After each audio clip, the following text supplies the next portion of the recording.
Welcome everyone to a live taping of Nick and Tom's Intercontinental adventure today on the Tom Colohue YouTube channel and Twitch channels. Joining me, of course, is Nick Barbatti. Nick, how are you doing today? Are you recording me? I'm not just recording you, I'm broadcasting you live to the whole world. Well, I want everyone to know that we're here, but I just finished up a salad. I don't know if there's food in my teeth. I don't know if there's food in my hair. But I am ready for this weekend, Tom. I am excited. And look at us, twinning. Twinning, yes, we are both wearing clothes. Always a good thing. There's been some bad streams. Always a good thing when both wearing clothes. I hate you. And so you should. So we are taping Nick and Tom's Intercontinental Adventure as a mailbag today, primarily because we would be going live with the Daily Cast on Saturday during a show that is already at least halfway playing because we have 2 nights of WrestleMania. So we're getting in slightly ahead of time so that we can answer some questions. The questions largely, we've opened up the door to some emails and we've had plenty of email questions in by the sounds of it, Nick. And of course, if you're watching in the chat, you can ask your questions and we'll see about getting them on as well for myself and for Nick. Ed is already here saying, hey, it's Tom in the back and better than ever, Nick Barbatti. Make sure to sub to Nick's YouTube channel too. Well, as the first comment goes, that's a bit of a downer. Bit of a downer. Nick, you opened the door to the emails. Do you want to start there? Sure. You know, Tom, we were talking about what is the best ways to connect with our audience. And I said to you, I know we have an email audience, right? You did. People are don't limit our people to tweets. They have more than just a small amount of characters. So I have 2 really great emails here from Cy and Brad. Tom, I'm going to let you pick one because they've got a lot of questions in here. They're great. Let's start with Cy. Okay. Cy says, so this is, he's excited to talk to you too, Tom. Ooh. And he says, actually something that you and I kind of talked about, hinted at a little bit this past weekend was, if you could rerun a Hart-Austin double turn at any of this year's Mania matches, which match would you pick? Or separately, which face and heel turn would do great business? Oh, okay. See, tell me this isn't great. That is a very good opening gambit. So there's lots of big matches at WrestleMania which I think could really benefit from this. We've talked about Rey and Dominic, for example. I think that could be a good platform for it. Anywhere involving Judgment Day works. I wouldn't go Cody and Roman. That doesn't work for me. I would probably go Charlotte and Rhea. I know that there were hints of that on SmackDown. There were hints of it, but I'd probably go Charlotte and Rhea. Just if we are doing that sort of swap, that sort of double turn, I think both women are poised for that moment. You never know, it might be happening with Bianca and Asuka, but I think Rhea and Charlotte will go for it. How about yourself? I would go with Edge and Finn Balor, and I think it would kind of be an interesting switch to the story to go back to where we began, which is Edge reclaiming Judgment Day. And Finn Balor, it seems ripe for it, right? He'll be in the Demon King outfit. It would be time for him, which is a babyface character, as we said this past weekend.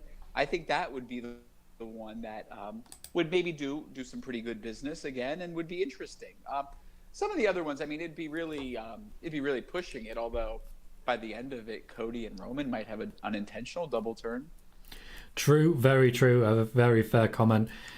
We have a few people in the chat already. Jordan Plays saying, hey, Sean, you remember there's a Nicky in the chat. There's lots of guys still been listening to the show. Bad News Nick Barbatti. I love that. That was my nickname in high school. Of course it was. Of course it was. We have plenty of people saying hi. Adam says, what's up, Tom? Daz Reynolds saying hi as well. Eric saying, how are we all? Sean is saying, Nick, I cannot be on the post-show Friday night. Guess what? I can't either. So it's okay. Breaking the news here. Lauren says, hey, weirdo. I'd imagine that's for me. Can't guarantee it, but I would imagine that's for me. Welcome everyone to the show as well. Guinness Gamers saying, hi, Tom. Long time no see. Hope we're excited for Mania. We are Guinness Gamers and Venom. Can I get to the next question? Well, yes, you can. Jump on in. Okay. Book a stipulation for some of the big Mania matches, i.e., Rey versus Dominic if Rey loses mask or Judgment Day disbands. Will you go first? Okay, so for some of the big ones, Edge and Finn Balor already has a cell. I'd like to see something added to Brock Lesnar versus Omos just for the hell of it, to be honest, just to try and add some extra excitement. Maybe something for the 6-woman tag. Maybe we go Tornado. Tornado 6-woman tag could at least make it a bit more interesting for me. What about you? Yeah, I would be doing more elimination style. I think Tornado is right. All falls count anywhere type thing. Is that what you're thinking? Everyone in the ring at once, no tags. Yeah. That makes sense. I mean, that sounds exciting. But I've always been one for elimination style. Actually, elimination is what I would do for the triple threat Intercontinental Championship match. I would make it more of a proper triangle match. I think that would be interesting, almost in like the old like WCW days. They wouldn't even necessarily do a elimination style. What they would do, I think that was more of an ECW thing, but what WCW would kind of do would be like one-on-one matches and then immediate challenger to the champion, or a double champion, defense. I think that either of those could have worked. I'm not big for the stipulation matches. I like my wrestling like I like my friends. Easy. Notice I said friends, not any. That wasn't going in any other direction. But I like simple, especially when it comes to WrestleMania. We have so much time for stipulation matches. I do think the suggested match about Rey with the mask does fit. I think we're too late for it, quite frankly.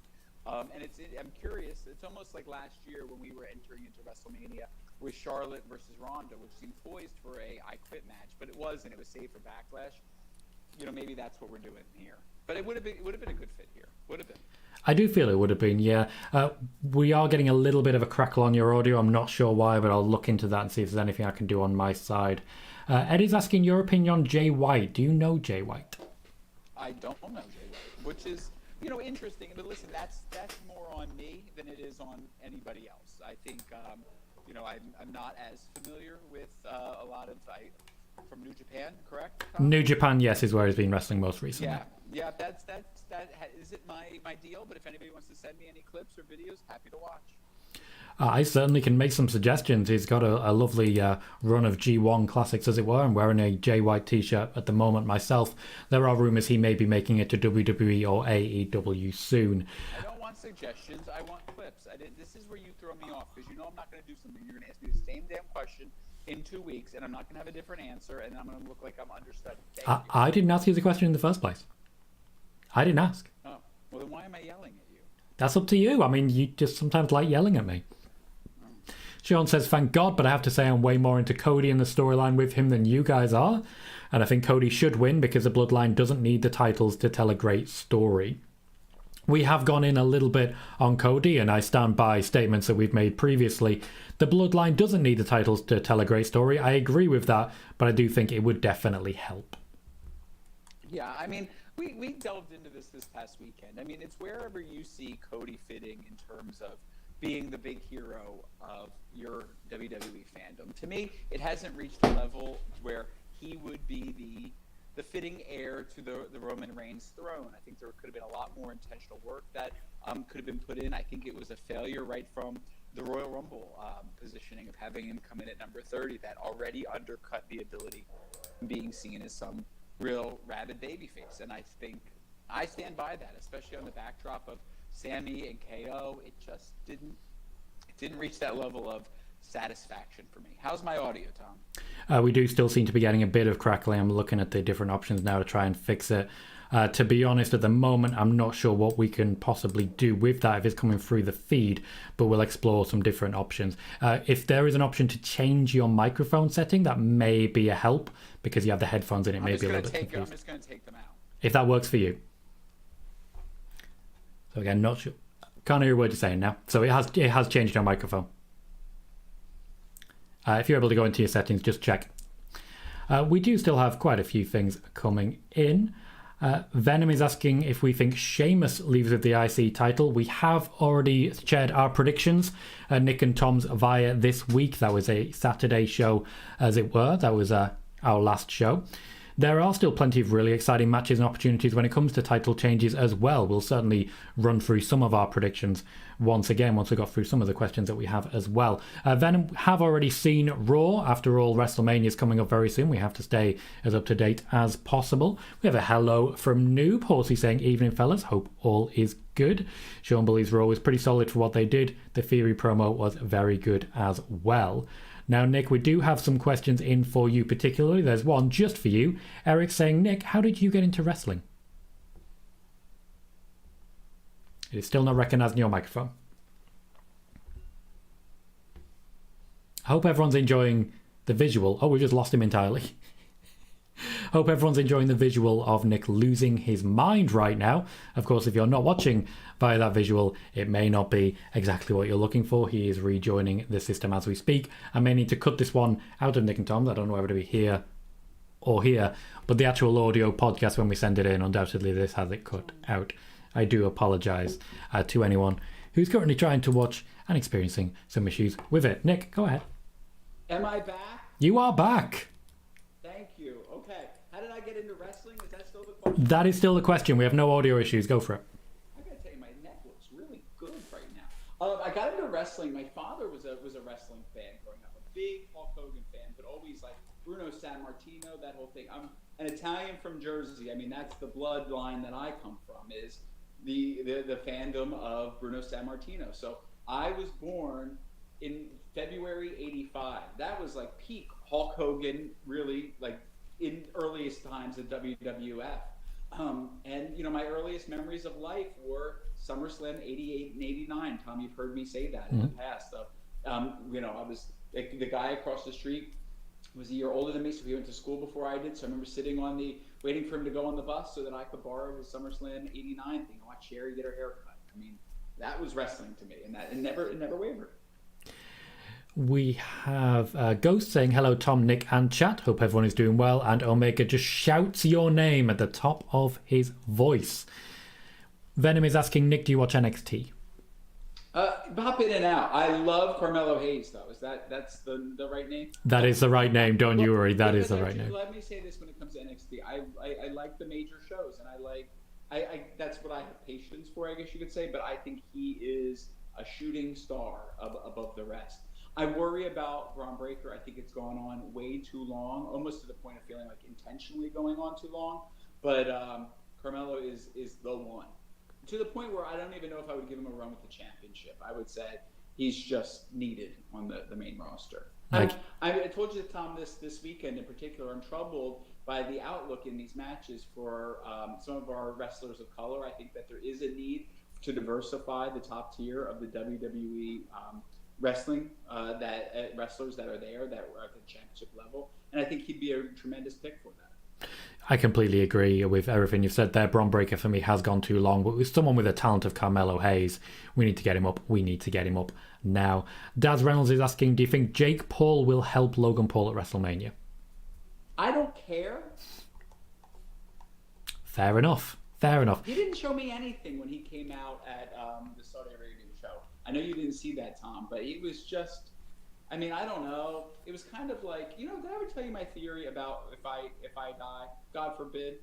God forbid, but you did not. So I don't want you to bring on another good co-host for this show, Tom. I want someone who's like a little less funny, a little uglier, but same style of humor.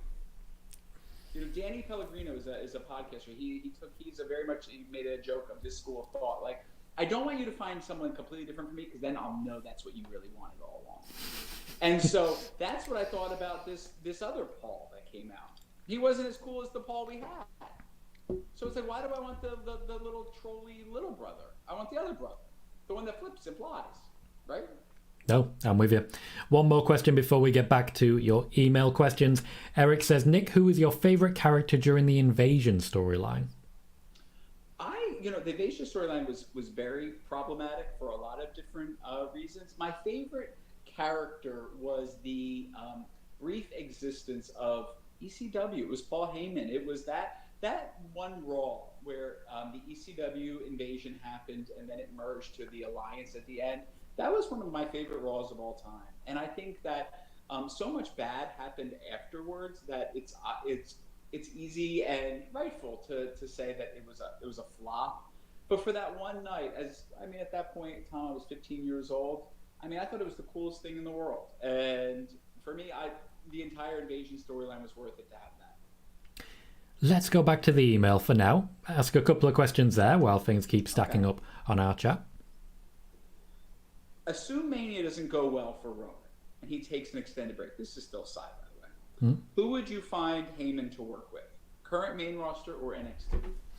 Braun Breaker screams at me with the idea of that potential pair-up. I would still have, I think, Paul Heyman with Solo Sikoa. Solo doesn't seem to be that confident a talker as of yet, or maybe that's just a character that's being pitched.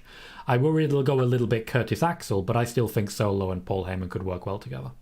Yeah, and I've said before, Tom, I think he should be paired with Charlotte Flair. I think that she is, especially as we saw on the last SmackDown, she is in need of some level of verbal buildup. I think she's gotten so much better over the years. I think she manages the crowd a bit better, but I think she could really use him to throw her way over the edge in terms of truly being seen as the preeminent greatest female wrestler of all time. I think he could actually go a long way in actually making it happen, almost in similar aspect of what he did for Roman. I completely agree. I think that's a very good shout. I'd be very excited for it as a concept. Just a quick thank you to Matt Krause for subscribing on the YouTube side as we sit and chat. Clearly enjoying what you're watching, Matt. Go ahead, Nick. Okay. This one we know is not happening, but should WrestleMania 40 have been at Madison Square Garden? No, I really don't feel Madison Square Garden can host the size and grandeur of a WrestleMania, though I have really enjoyed SummerSlam 98, Royal Rumble 2000, Royal Rumble, I think it was 2006 when Cena returned. 2008, thank you. I was there. Fair enough. I appreciate that then. Madison Square Garden, I feel, just doesn't quite have the grandeur required, even though it does have the history. Yeah, I would have said yes for one of the nights at least. I think it would have been really cool to have it on a Saturday and then move to one of the big stadiums on Sunday. I've said this to you before, Tom. This is a button for me that maybe it's not for you. I don't like having the exact same setup, exact same intros, exact same, like, America the Beautifuls on both nights. Like, I need some level of mix-up because it feels a little duplicitous to me. I get what you're saying, and I agree with you there. Leuven is saying, do you think Omos will beat Brock, and do you think Bobby Lashley will help? I think it's a real possibility on both accounts. I think, a lot of people are saying that it's a slam dunk that Brock is going to win. I do not. This is giving me Fandango vibes. Okay, I know exactly what you mean there. I know exactly what you mean. Shall we take your next question? Yeah, I'm going now to Brad from Florida. And you know I love Florida. And Tom, have you been to Florida? I have been to Florida. Okay. He says, I called in, talked to Wade on the post show, tell you what a big fan of yours I am. Can't tell you how much I love, have a conversation about wrestling with you. Oh, wait, sorry. You have questions too. Mm-hmm. I never heard this discussed, but what do we think about Cody Rhodes and the Crossroads? He doesn't think that it's a good-looking finishing move, and it can't be compared to something like Seth Rollins' next stomp, the F5, RKO, and other finishing moves in the past. What do you think about this being the move that could potentially take down Roman Reigns' reign, Tom? I think it's very telling that Cody recently has been putting more than one Crossroads into the finish. Certainly with Seth Rollins, it took more than one to take him down. It makes it feel a little bit like the Attitude Adjustment, which kind of everybody has now kicked out of. And I'd be surprised if Austin Theory doesn't kick out of it. That's the sort of situation that we're in right now with that one. I don't think it looks particularly powerful, but not every finisher needs to. I think he could maybe add a little bit more to it, but I think the speed that he adds is a big help as well. Just that little bit of speed and that little bit more crispness goes a long way. Sometimes it's not about the power in the move, it's about the power in the person. Yeah, and I think it does have enough of the initial pose before he actually completes the move that gives it that anticipation moment for the fans who are watching to know, like, almost like it's literally a swing. And, like, as an audience, you're like, you know it's coming, you cheer, cheer, cheer, and it's down. It does have that movement to it that then, as a fan, you can get really excited by. I think it's problematic, Tom, though, now that we talk about this, that, when we know WrestleMania, when it comes to big finishers, you hit it 3 times, right? Yep. 3 times. The fact that he's already been doing that so much, it does kind of like, how special is this move if it's not getting the job done? But I think for right now, it just is. I would say, though, I think Roman Reigns should lose the championship by tapping out. I think that would be much more impactful. Wow, okay, that is a bold play as regards that, a tap out from Roman. I don't think Cody really has a lot of submissions known in his arsenal. I think he'd have been introducing them already if that was the case. But I certainly think the idea of making him give, of all people, making Roman Reigns tap out for what I believe would be the very first time That would be a very, very powerful statement there. A very powerful statement. I just don't think he should be the one to do it. We have a few super chats and a few donations. Thank you very much to Jordan Plays donating and saying, unfortunately, Nick, you are hard to hear. Tom is loud and clear. I'll make some adjustments and try and get the audio level up. I do apologize for the audio issues that we're having.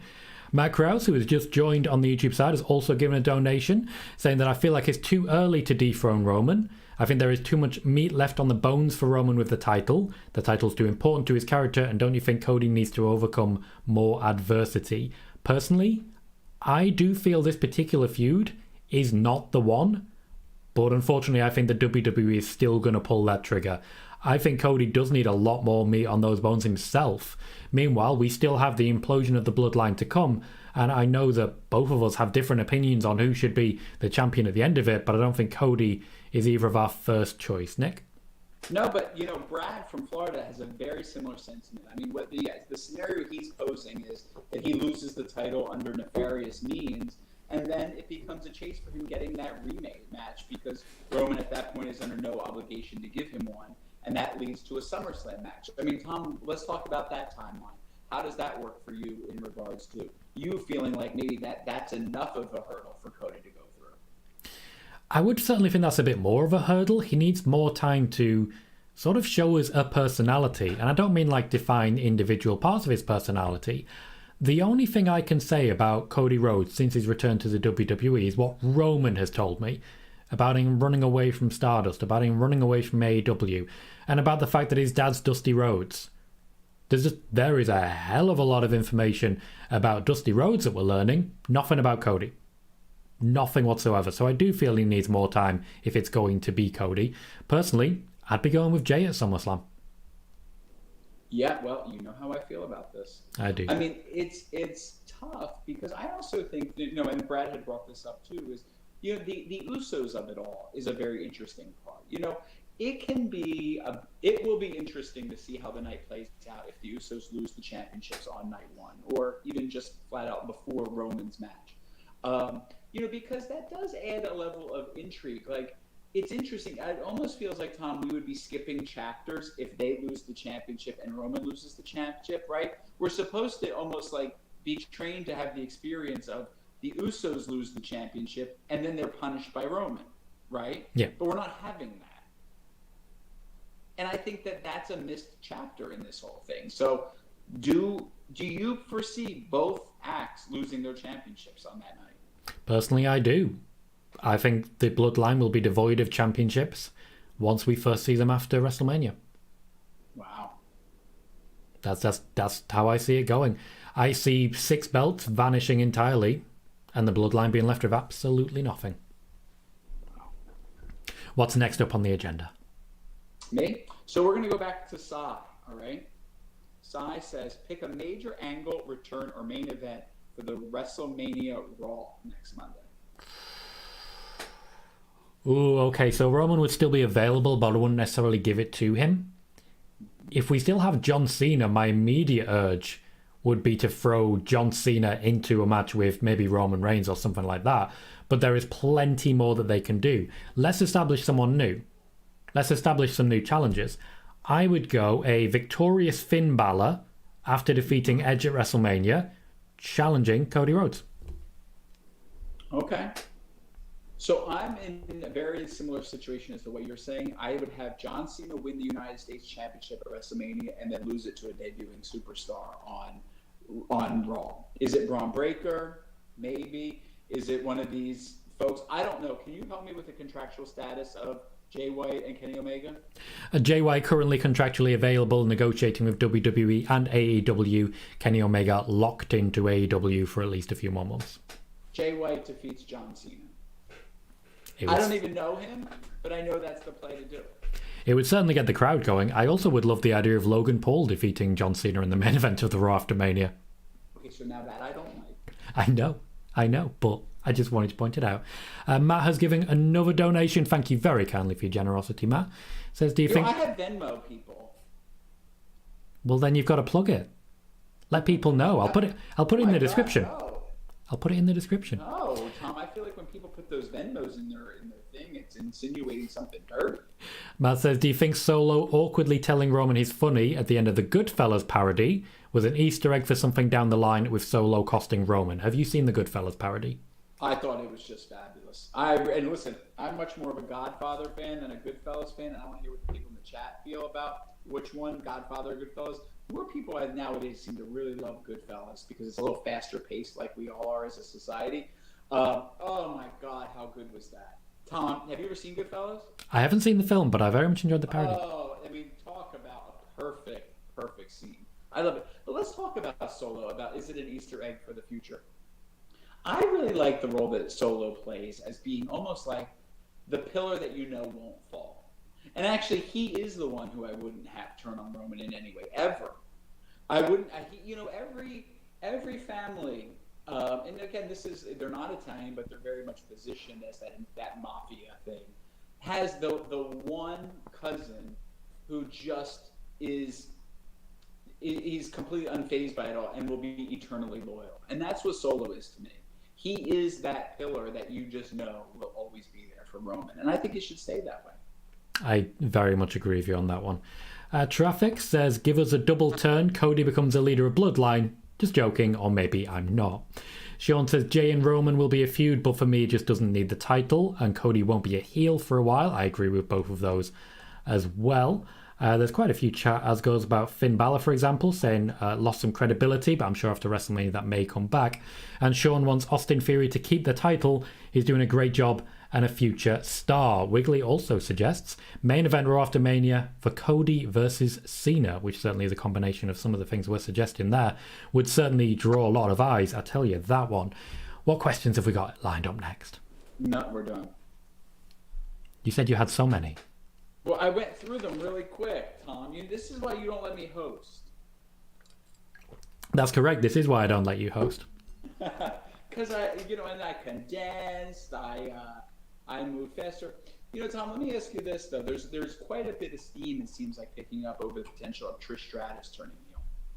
And while I find that to be a, no pun intended, sexy option for her character, as I said to you this past weekend, I think it's the best iteration of her character. I have to tell you, there's also something uninteresting about it to me. And I think the hints on Raw about her being almost like behind Becky and Trish and all that, and then you had Trish going out and giving her Mount Rushmore of women's wrestling.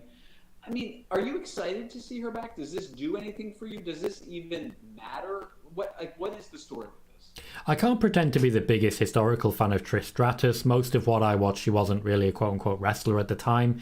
She was starting to wrestle, but she wasn't really as good as she did eventually become, and as good as we would see in the feuds, the main event feud with Lita, the main event of Raw. That wasn't a time when I was watching. Becky, though, I've been there since the beginning, and I'm obviously a big fan. I've mentioned that previous. The heel turn idea, I don't necessarily see that happening at WrestleMania, but I do feel there may be a bit of a breakup and a bit of an issue in that match. I honestly think Damage Control is more likely to break down. That said, Becky Lynch does need people to feud with, especially if she's not going to be straight after championships, and I don't think she's going to. So Trish versus Becky suits me just fine. Yeah, it does. I just can't help but recall that last time Trish Stratus was in the ring, it felt like we were watching something in slow motion. Now, she was also in the ring with Charlotte, and Charlotte, when she seems uncertain, literally feels like she's in slow motion. And that's coming from someone who loves her. Yeah. So it could have maybe been on her end. I just really question Trish's ability to hang at this point. I really do. In an interview with Ariel Helwani, Bayley did say if this is the last time Damage Control fight together, she'll be proud of what they've done. Do you think there's any possibility of a breakup there? I think the possibility is high that Dakota Kai and Io Sky turn on Bayley. I think I think they should stay as a unit, as a tag. I think that really, really works for both of them. For right now, at least, and maybe forever. Not necessarily as a tag, but at least being friends, which I think is important. But as it relates to Bayley, it feels like we're missing something with Bayley. I feel like, there were times when, here, let me give you a Randy Savage comparison, since she's a Randy Savage fan, she has the elbow. When Randy Savage powered down and became the Macho King, he was still in the main, but you could tell the character had shifted enough where he was more cartoon, wasn't quite the franchise player that he had been. I feel like that's the stage that Bayley is in right now. And I think to get her back, she doesn't need to turn full-blown babyface. Yeah. She needs to get a little bit of a character maturity added to her, and I think that would go a long way. No, I agree with that. We don't need to completely restart everything, but a little bit of a tweak every now and then to bring the character forwards, I think, is a very good call as well. Matt says, I'll Venmo you, Nick. So you certainly have an option there. Certainly have an option. Hold on. Where we got? What we got? You know, people usually send me Venmo requests, and then I delete my account. Fair enough. At Nick Barbatti. Isn't that nice? N-I-C-K, no H's involved? No, don't confuse the people, Tom. I don't want that crazy guy, Nick Barbatti from Florida, who was human trafficking, which he was. Oh, wow. And put to jail to get my money. A very fair point. Not related to him. Matt has donated again. Thank you very kindly, Matt, for your generosity. Are you stripping over there, Tom? Not personally. I mean, you can see me. Says Bayley recently in an interview said she pitched Triple H more Damage Control members, up to 5. I don't see that happening or want to see it, but if it did, who could you see joining them and could it work? Oh. Well, I don't know that it's necessary, right? I think there's a point when groups get too big, and I don't know that Damage Control has done enough to create personalities for Dakota Kai or Io Sky right now. That should be the priority before you bring in someone new.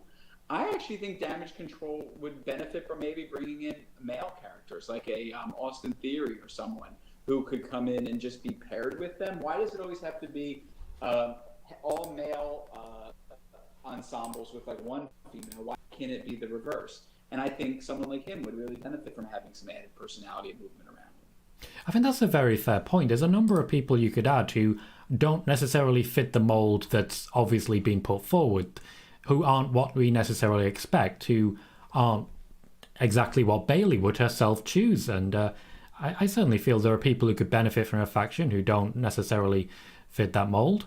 I like the idea of even way back when Reginald was backing people up, when Carmella was with R-Truth. There are odd couple pairings that work as well, and you could really expand a group using some out there choices. Megan is asking which match has the most potential to be the standout one of WrestleMania, and why will it be the IC triple threat? Well, because that's the most obviously cool one, right? And I think it is great to go in there, but let's not. The potential is there for us to be disappointed. There's been an Intercontinental triple threat match in the past at WrestleMania, namely at WrestleMania 2000, aka 16, that featured the 3 greatest wrestlers of that entire time period, perhaps our lives, and that was kind of a dud, right? Mm-hmm. So do I think that's going to happen? No, but I also wouldn't put it past the possibility that the Gunther-Sheamus match was in large part so marvelous because the crowd at the Clash at the Castle was there to appreciate it and really understood it. And I do think that might be unique to the country of which that was taking place in. I think American audiences or whomever will be at WrestleMania will appreciate it too. But I don't know. I think sometimes when people go to WrestleMania, sometimes the undercards, you conceptualize in your head that they're going to be so much stronger than they actually are. But sometimes, for whatever reason, it doesn't always click. So I'm prepared to walk away with another match being spectacular. I do think Flair versus Ripley has real potential. I think the Tag Team Championship match has great potential in there. And I actually think from an entertainment standpoint, I think Dominic versus Rey Mysterio has a lot of potential. To me, Tom, that seems very similar to WrestleMania 17 with Shane versus Vince, which for all the great matches on that card, I think is the most rewatchable match of everyone. I did really enjoy the build to Rey versus Dominic, and it is very rewatchable, Vince versus Shane. Vince McMahon very, very good at getting beat up and knows how to do that in a very artistic way. Shane, of course, with his coast-to-coast, always a very interesting way to play it. So there is a huge amount of potential on this card. I feel this is one of the most exciting WrestleMania cards in a very long time, and I'm very excited to see what they do with it personally. I do feel that the IC title triple threat needs to be mentioned, but there's also the Tag Team Championship match, which I feel goes a long way, Charlotte versus Rhea. The main event has plenty of potential as well, so I definitely... I definitely think it'll be a quality match. Roman, after all, does good work in the ring. Are you excited for that match? Yeah.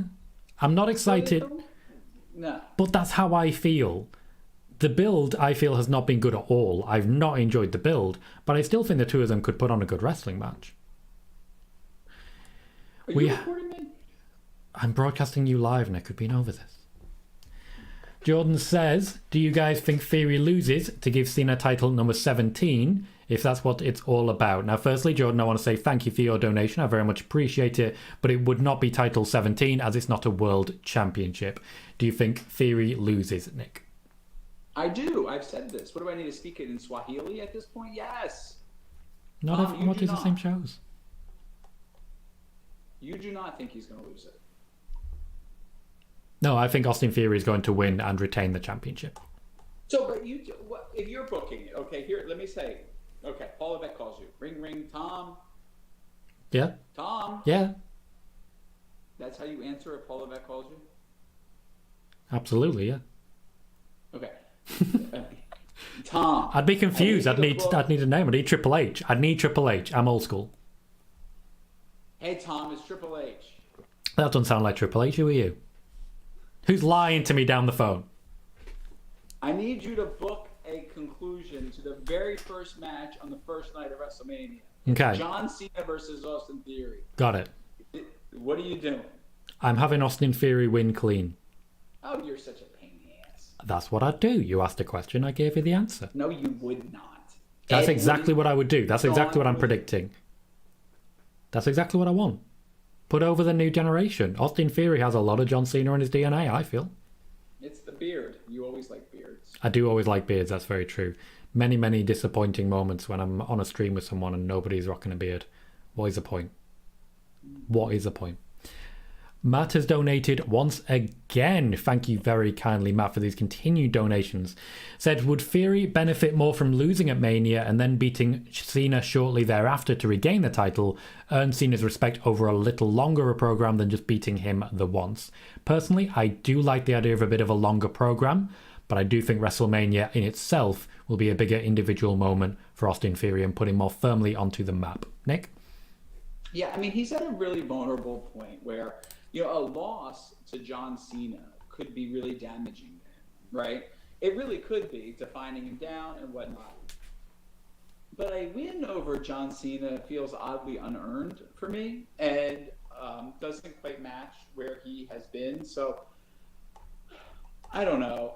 To me, it would land more in the when Shawn Michaels versus Chris Jericho at 19. Jericho loses to Michaels, hugs him, and then kicks him in the crotch at the end. Something like that feels more in line with Austin Theory. Losing that key moment that should be a very crowd favorite moment as the opening match the first night of WrestleMania, but then also leaving with some heat.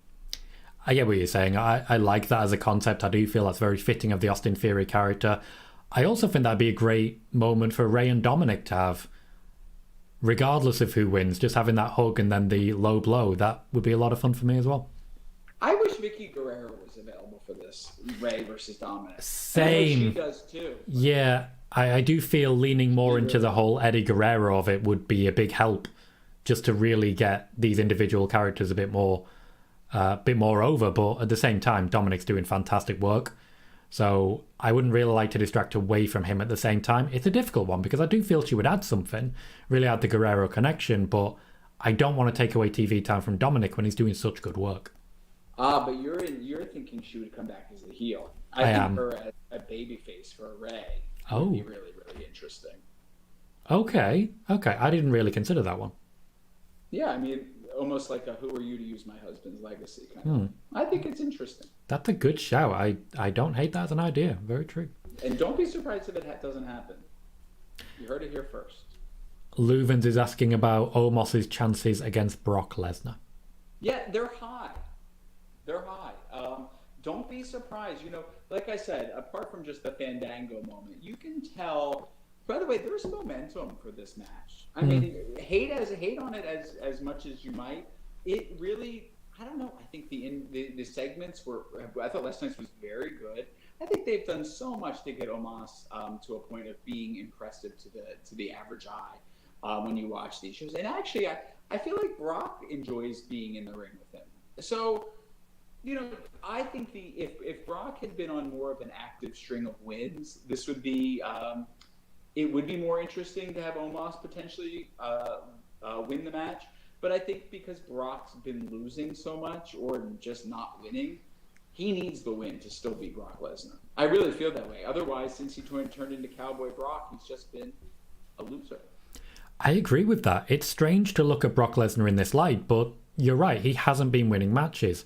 He's been losing to Roman, and there's been a lot of sense to that because the Bloodline have been involved in interfering. But then his work against Bobby Lashley, it's not that he hasn't been... it's not that he's been losing, it's that he just hasn't been winning. He can't gain momentum, and he takes long breaks away regardless. So when he comes back, it's starting to feel less and less impactful. In order to beat Brock Lesnar, surely he's got to pick up the win. But of course, there are rumours that his contract may be coming up and that he may have been backstage saying goodbye to people. Doesn't sound very much like Brock Lesnar to me, but you also have to consider, if he said no to Bray Wyatt, as the reports suggest, surely you then have to follow up and suggest the idea that maybe he chose to wrestle Omos. Maybe, in fact, this isn't a Vince McMahon thing, as so many people are suggesting. Maybe Brock Lesnar just really likes Omos. I don't think it was a Vince McMahon thing. You for years you had Kevin Nash, who was on the Steve Austin show, talking about Omos as someone who he was working with before the pandemic happened. Omos has been a very impressive individual for folks backstage. And, when you walk backstage, he is not Great Khali. He isn't. He I wouldn't say he's the most mobile person in the world, but there is a more physical charisma to him than some of the other giants we've seen around there. And, if you're walking backstage, you say, yeah, that big guy, I would take him on. I'm sure, listen, it might not translate to us as viewers being excited for it, but I'm sure if you're Brock Lesnar, you're like, let me prove to myself that I can, do something with that big guy. That fits. No, I agree. I think there are definitely fans of Omos backstage. There are definitely some quite big fans of Omos backstage, or he wouldn't be in the positions that he's been in. He wrestled Bobby Lashley at WrestleMania. He wrestled Braun Strowman at Saudi Arabia. There are clearly fans of Omos backstage, and there's a reason for that. You obviously pointed out a TV show on which he's appeared and really managed to show quite a lot of charisma. And I admit I have not looked up the clip, and I do apologise for that because you were right and I should have been doing so. But there is clearly some momentum there and some reason that he's getting the opportunities that he is. Megan points out Brock's last win was last November at Crown Jewel, which explains why I've completely forgotten it, having not watched Crown Jewel. It feels like the Brock momentum stalled quite a bit before that, but at the same time, Omos has no big wins. He picked up a tag team championship win with AJ Styles, but when you're with AJ Styles, it's hard to really put that down to Omos individually. Omos as a singles competitor, he has a very dodgy win over Bobby Lashley because of outside interference, but he has no real momentum himself. I've got to say, I agree that Omos' chances, they're actually quite high. Yeah. Yep. Jordan has donated one more time and is asking about the Asuka character, saying, is it sacrilegious to say Asuka's current character is annoying and the clown makeup is hideous? I'm just not into it. Now, obviously, you're entitled to your opinion. If you're not into it, you're not into it, and I completely understand. What I will say is that I don't feel Asuka has been particularly well booked since returning at the Royal Rumble. We have a clear character change, but it's been played for laughs a bit too much for me, and we're not very clear on whether she's a face or a heel. Nick, what's your opinion? Yeah, I feel all the same things. I think anybody would look at it and have the same opinion. There's no there. I think the makeup actually works well for me to indicate that there's a character change, but what's the character is the question. I think the character is world champion. I think that's the character of her that we're waiting for, that she's the international world champion, and that's just who she is. Yeah. And she needs to become that in order to have a character at this point. I don't think that there's anything else. You talk about someone else who would really benefit from having a manager like Paul Heyman, Asuka would be. There needs to be a mouthpiece added to her because there is a verbal disconnect. That's there. If there's going to be an expectation that to be able to carry a program that you need to have promo abilities. Yeah. But at this point, I don't think anybody is excited about Bianca Belair retaining this championship other than people who like her wanting to see her win. But there's nothing on the other side that I think is uniquely interesting. No, I agree with you there. Noob asking a similar question. Do you think having Asuka turning heel feels a little forced? No. I think it's necessary at this point, to be honest. Yeah. I don't think she's heel or babyface. I think she's Asuka. I think she's always been Asuka. Yeah. One thing you may find interesting, we've been getting donations and questions from Jordan Plays. Apparently, Jordan is the name of his son, who controls the account. His name is actually Brad, from New York/Florida. Is that my Brad? That is your Brad. Wait a minute. Brad is a Nikki. I don't know if you know this about that. I was not aware of that, but... So you took all my tips, Tom. Those are tips that I shook hard for. I saved those emails in my work account for 2 days. So you better find me on Venmo. Brad, we are glad you're here and excited. And, Sean, if Sean's still on the call, he is. Sean needs to know he's got a new brother. It's Brad. No, they're chatting amongst themselves. They're having a great time. But what's funny is, well, good, I want them to. See, that's important to me. But I have a good friend named Brad who lives in Florida. And Tom, you know Brad. He was the member of the band LFO. So many stories. He's a real friend of mine. I know. So many stories. It's hard to keep up sometimes with how many friends you have. He is. His name's Brad and he lives in Florida. Celebration, Florida. I'm sure he'll love me saying that. Matt has donated once again. Thank you so much, both of you, for so much generosity. Matt says, in the Battle Royal, I see Lashley getting eliminated by LA Knight and getting a Mania match with him. Bronson Reed wins the Battle Royal. What say you guys? Oh, and I think Boogs will be the final four as well. Who do you have as the winner for the Battle Royal first? I think I predicted that exact same scenario. LA Knight takes out Bobby Lashley. It does not lead to a WrestleMania match, though. Sorry. You did predict that exact one. As regards Bronson Reed winning? No. Who do you have winning? LA Knight. I told you that. I thought you were just talking LA Knight and Bobby Lashley. Am I... Fine. Am I fine. speaking... What? Costa Rican now, Tom? Like, what's happening? Interesting choice, that. I couldn't think of another country. Damn it. No. I think LA Knight, by the way, I think the story just writes itself. Of LA Knight being in LA, winning the match, and taking down Bobby Lashley. I think they'd be good characters. I think that there is, they won't address it. The link of the Bray Wyatt thing, where they've both been in the same kind of positioning of the storyline. It works, and LA Knight seems to be really well liked, and I think that translates on screen, and it works. I think people are responding to him, and quite frankly, Bobby Lashley winning is almost too obvious. I get what you're saying there. I do agree. Matt, by the way, Matt Krause wants to say, I'm Matt from Delaware. I call the post shows an on-site correspondent a few times as well. We are having a bit of a PWTorch revival here right now, celebrating the Nick and Tom's Intercontinental adventure as we go live. Thank you for joining us, Matt. Always appreciate that. Now, Tom, I've said this, and I want these people to chime in. I want us to all get together one day, in person, live, and do a live Nick and Tom's, and just us all bond, and maybe go see a show together. I've been how many times do I got to say this? Like, I don't know how many Christmases have to go by, how many New Years. Like, life is short. Life is short. I love the idea. Let's do a live Nick and Tom somewhere before a wrestling show of some sort. Let's do it. Mm-hmm. I'll come to Salt Lake City. You'll love it. Yeah, well, I'm not going to see you. I'm aware of that. Yeah, it's cold here. It's cold and it's raining. And it's miserable because it's the UK. These are the problems over there. So many. Are you excited for the coronation of your new king and queen? Queen consort. She's not the queen. Wait. She won't be the... It's a big thing. It is a big thing. She actually is not allowed to be called queen. Well, American press calls her Queen Camilla. Yeah, I know. We don't like that.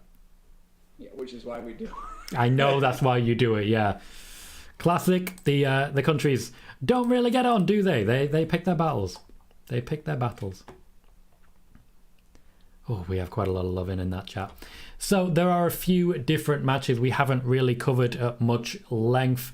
We have spoken with our formal predictions at last week's Nick and Tom's.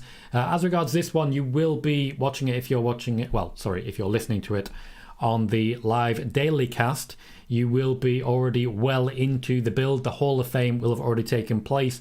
You'll have known if Rey Mysterio did get attacked by Dominic Mysterio. There'll already be a winner of the Andre the Giant Memorial Battle Royal. Our formal predictions are all already up. But there is plenty more that could come with WrestleMania. I do want to ask you a question, Nick. Do we think Bray Wyatt will make an appearance at WrestleMania this year? No, but can we talk about the Hall of Fame? Yeah, you've answered my question perfectly succinctly there. What do you think about the Hall of Fame being so succinct this year? I have been referring to it as a Small of Fame.